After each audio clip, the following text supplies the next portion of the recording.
18ஆம் படி கருப்பசாமி துணை. என் தங்க பிள்ளையே, இப்ப நான் உனக்கு அடிச்சு சொல்றேன். நிச்சயமாக நான் சொல்வது எல்லாமே இன்று இரவோடு இரவாக நடக்கத்தான் போகிறது. இத்தனை நாளா என் வாழ்க்கையில எதுவுமே எனக்கு நல்லது நடக்கல, நான் ஆசைப்பட்டது எதுவுமே எனக்கு கிடைக்கலன்னு தானே கவலைப்பட்டு வாழ்க்கையை நினைச்சு நொந்து போயிருந்தாய். இப்போது உன் விருப்பங்கள் எல்லாம் நிறைவேற்றி நீ ஆசைப்பட்டது எல்லாவற்றையும் அடைய செய்வதற்காக தான் உன் அப்பா கருப்பசாமி நான் உன்னை தேடி வந்திருக்கேன். எப்போதுமே வாழ்க்கை கஷ்டமா இருக்கே நினைச்சுக்கிட்டே கவலைப்படாத. கஷ்டமான இந்த வாழ்க்கை தான் உனக்கு மகிழ்ச்சியான உன் லட்சியத்தை நிறைவேற்றி தரப்போகுது. ஆமேன் செல்வமே. கஷ்டமான விஷயங்கள் எல்லாம் நிச்சயமாக அதற்குரிய பலனை கடைசியில் கொடுக்கும் என்பதற்கு ஏற்றாற் போலதான் உன்னுடைய வாழ்க்கையை கஷ்டத்திலிருந்து மாற்றி நீ இஷ்டப்பட்ட எல்லா விஷயங்களையும் உனக்கு நடத்தி தரும்படி இன்று இரவோடு இரவாகவே நான் அற்புதத்தையும் அதிசயத்தையும் நிகழ்த்தப் போகிறேன். நீ அடைய போற இலக்கு என்பது உன்னுடைய எல்லா கவலைகளையும் மறக்கடிச்சு உனக்கு மகிழ்ச்சியை நிச்சயமாக தந்தே தீரும் என்பதை மட்டும் மனசுல வச்சுக்கிட்டு வேலை செய். நீ வெற்றி பெறும் வரை வாழ்க்கையில தன்னம்பிக்கை என்பது அவசியமான ஒன்று. நீ வெற்றி பெற்ற பிறகு நீ தன்னடக்கத்தோடு இருந்து கொள்ள பழகிக்கொள் என் செல்வமே. இப்போ நீ வெற்றி அடைஞ்சிருக்கனா, அடுத்து தோல்வி வந்தாலும் கவலை இல்லைன்னு அனைத்தையும் எதிர்கொள்ள தயாரான ஆளாக இரு. இப்போது நீ பெற்றது தோல்வி என்றால் அடுத்து நிச்சயமாக வெற்றி கிடைத்தே தீரும் என நம்பிக்கையோடு அதை எதிர்கொள்ளக்கூடிய ஆளாக இருந்துவிடு. எதுக்காகவும் நீ கவலைப்பட வேண்டாம் என் செல்லமே. நீ முயற்சி எனும் படிக்கட்டுல நேர்மையாக ஏறி போகும்போது நிச்சயமாக வெற்றி எனும் உயரத்தை உன்னால தொட முடியும். உன்னை சுற்றி இருக்கும் மனிதர்கள் யாரோ எதையோ சொல்றாங்க நினைச்சு நீ பெருசா வருத்தப்படாத. வாழ்க்கை பயணத்துல அடுத்தவர் ஏதாவது யாரையாவது சொல்லிக்கிட்டு தான் இருப்பாங்க. அப்படி உன்னை நோக்கியும் அடுத்தவர் விமர்சனத்தை வைக்கும் போது அது சரின்னு நீ நினைச்சினா அதை திருத்திக்கிட்டு போ.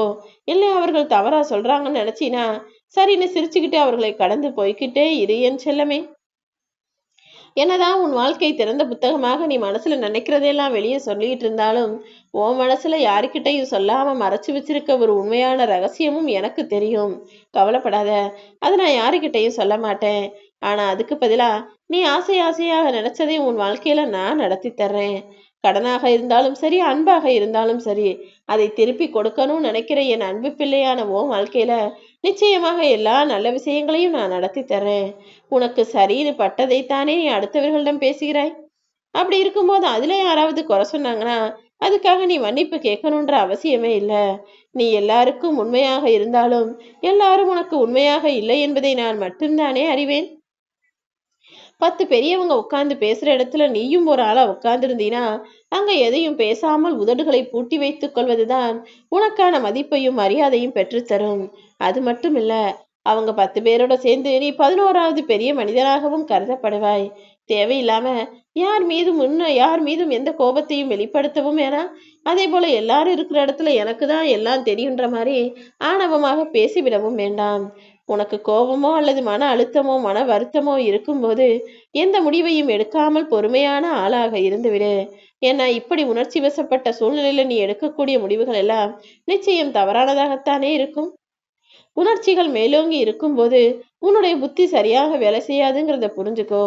கோபமோ சந்தோஷமோ வருத்தமோ துக்கமோ எது இருந்தாலும் அந்த சூழ்நிலையில் முடிஞ்ச அளவுக்கு அமைதியாக கடந்து வர பழகிக்கோ. சில சூழ்நிலைகளில் உனக்கு பிடித்தவர்கள் மௌனமாக இருப்பது உன்கிட்ட பேச தெரியாம இல்ல, எதையாவது சொல்லி உன் மனசு காயப்பற்ற கூடாது என்பதற்காக தான் பேசாம இருக்காங்க. அப்படிப்பட்ட இடத்தில் நீயும் அமைதியாக பேசாமல் இருப்பதுதானே நல்லது. உன் எண்ணங்கள் சரியாக இருக்கும்போது நீ யார தேடியும் போக வேணாம். எல்லா உறவுகளும் தானாக உன்னை தேடி வருவார்கள். ஏன்னா உன் நல்ல மனசும் உன் குணமும் எல்லாரையும் உன்னை நோக்கி இழுத்து விடும் என் செல்லமே. கதறி அழுகவும் முடியாம கண்ணீர் துளி அடக்கவும் முடியாம நீ கலங்கியபடியே உன் வாழ்க்கையை வாழ்ந்து வருவது எனக்கு தெரியும். கவலைப்படாத. இப்போ நீ அனுபவிக்க முடியாத சந்தோஷங்களும் சந்தோஷமா நிம்மதியா வாழ முடியாத வாழ்க்கையும் எல்லாமே சரியாகி உனக்கான இன்பத்தையும் மகிழ்ச்சியும் தருவதற்காக தான் இன்றிரவு ஒரு அற்புதத்தை நிகழ்த்தப் போகிறேன். சில மனிதர்கள் கோபமா இருந்தாலும் ஆபத்து தான், சில மனிதர்கள் மௌனமா இருந்தா அதை விட ஆபத்தானது. அதனால மௌனமோ கோபமோ யார் எப்படி இருந்தாலும் எல்லாரிடமும் நீ கொஞ்சம் கவனமாக இருந்து கொள். நீ என்னதான் எல்லாருக்கும் நல்லது செஞ்சாலும் யாரிடமும் நன்றியுணர்ச்சி இருக்குமென்று மட்டும் எதிர்பார்க்காதே என் செல்லமே. ஏன்னா சில பேர் நீ என்னதான் உதவி செஞ்சாலும் நல்லது செஞ்சாலும் அந்த நேரத்துக்கு மட்டும்தான் நன்றி பாராட்டுவாங்க, உனக்கு நன்றி சொல்வாங்க.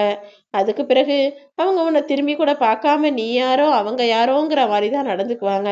அதனால யாருக்கு நல்லது செஞ்சாலும் அதற்கான பிரதி உபகாரத்தையும் பிரதிபலனையும் அடுத்தவர்களும் எதிர்பார்க்கக்கூடிய ஆளாக நீ இருக்காத. ஏன்னா இன்றைய உறவுகள் எல்லாம் அப்படித்தான். நீ உதவி செய்யற வரைக்கும் தான் உன்னை உயர்ந்தவன்னு சொல்லுவாங்க. எப்போ நீ உதவி செய்யாம ஒதுங்கி போறியோ அப்பவே உனக்கு கெட்டவன்னு பட்டம் சூட்டவும் தயாராக இருப்பார்கள் என் செல்லமே. நீ செஞ்ச உதவிய மனிதர்கள் மறந்து போனாலும் இந்த கருப்பசாமி என்னுடைய ஏட்டில் உனக்கான வரவாக, உனக்கான நன்மையாக, உனக்கான புண்ணியமாக தான் எழுதி வச்சிருக்கேன். அதற்குரிய நல்ல விஷயத்தையும் நன்மையையும் உன் வாழ்க்கையில் நான் திருப்பி தருவேன்.